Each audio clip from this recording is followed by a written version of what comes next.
Welcome to Center Stage on WADL TV 38, Detroit's TV station. I'm Bankole Thompson. This week, the politics of fatherhood, fatherlessness, the absence of natural fathers in the lives of their children is becoming perhaps the #1 social policy issue. We'll talk about that this week, but first, our exclusive conversation with the Federal Reserve Bank of Chicago on Money Smart Week coming up in April.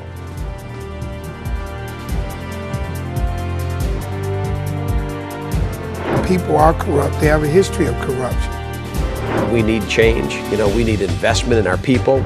I'm not here to do anything other than move this city forward. It's in all of our best interests not to make the cuts so deep. Michigan must survive in order for this country to thrive.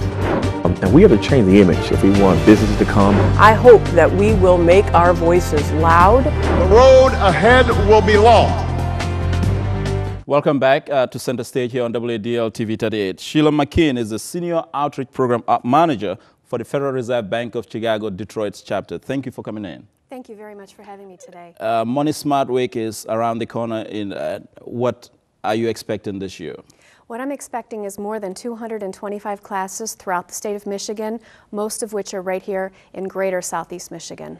Let's delve into the nitty-gritties of this Money Smart Week. Why does the Federal Reserve does this event every year? The Federal Reserve has a long history of economic education in the community, and some years back they rose up to a challenge by our former chairman, Alan Greenspan, to do more in the community. And since personal financial literacy is really an outgrowth of economic education, the concept was invented and we've been implementing it for years.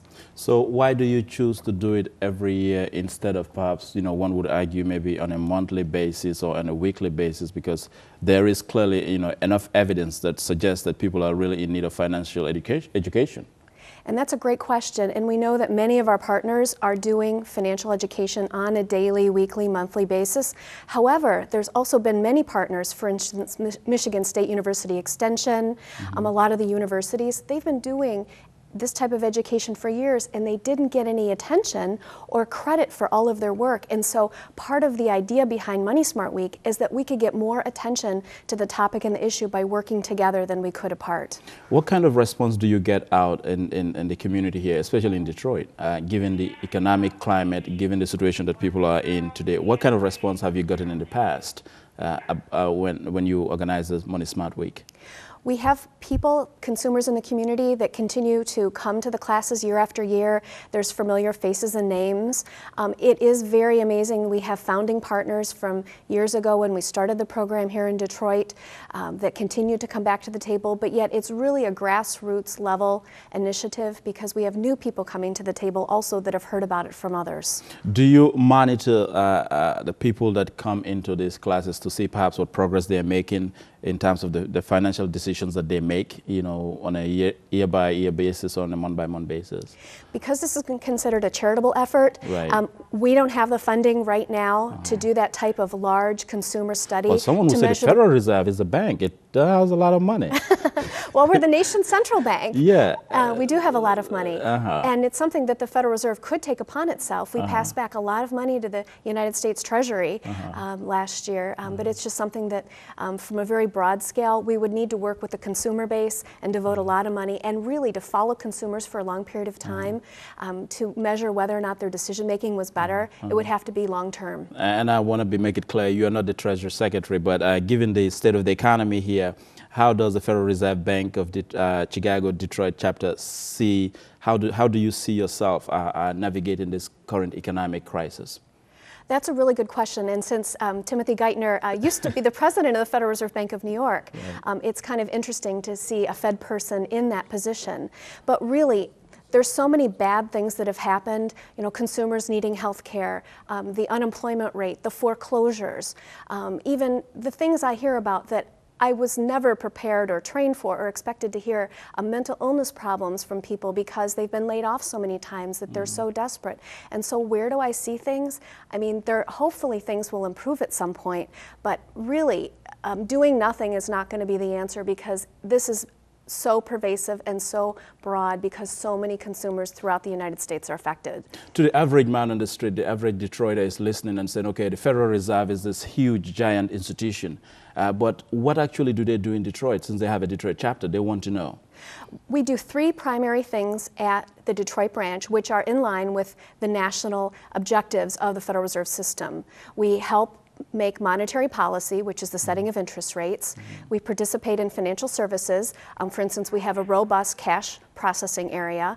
And then we have a supervision and regulation area, meaning we host and employ people that go out to look at the books of the financial institutions to make sure that they're doing what they're supposed to be doing. And as senior program officer, manager, what is your role, if you will?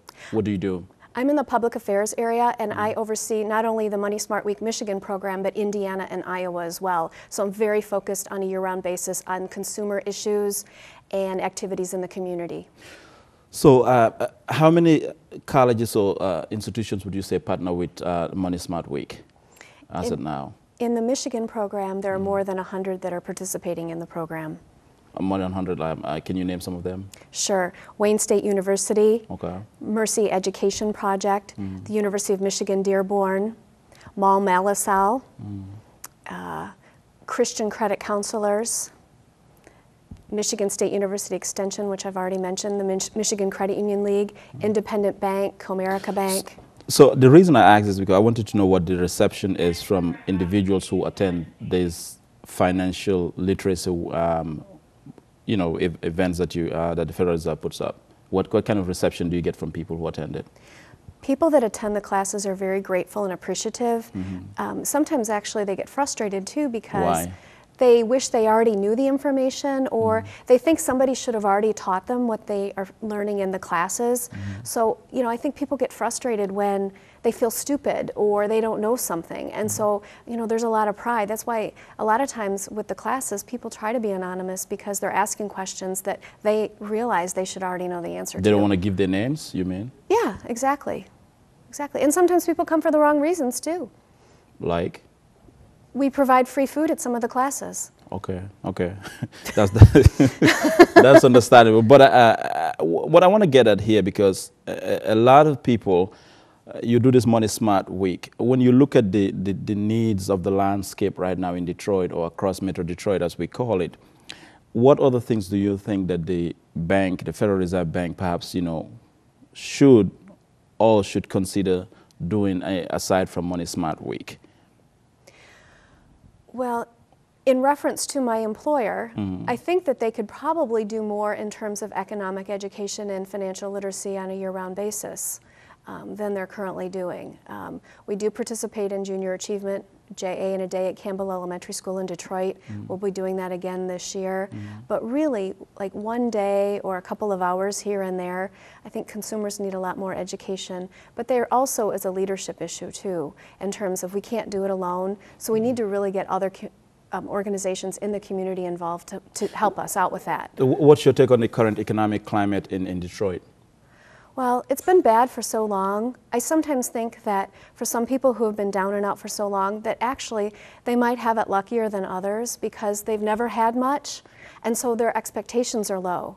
I think sometimes the worst place to be is in the middle, because people may have had bigger dreams or hopes or goals, and they're unrealized because, say, they lost their job or they lost their home. For people at the very bottom, like so many people in Detroit, they might be on public assistance, and that's, their expectation level is not going to be a PhD research scientist at NASA, for instance. And the Federal Reserve Bank of Chicago Detroit chapter is here to stay, right? Absolutely. It's here to stay in downtown Detroit. Yes, it is. All right. Thank you very much, Sheila McKean from the Federal Reserve Bank of Chicago, Senior Outreach Program Manager, for coming on board to talk about Money Smart Week, April 17th to the 24th. You need to take part in it. It's important for financial literacy. When we come back, we'll talk about fatherlessness, the politics of fatherhood.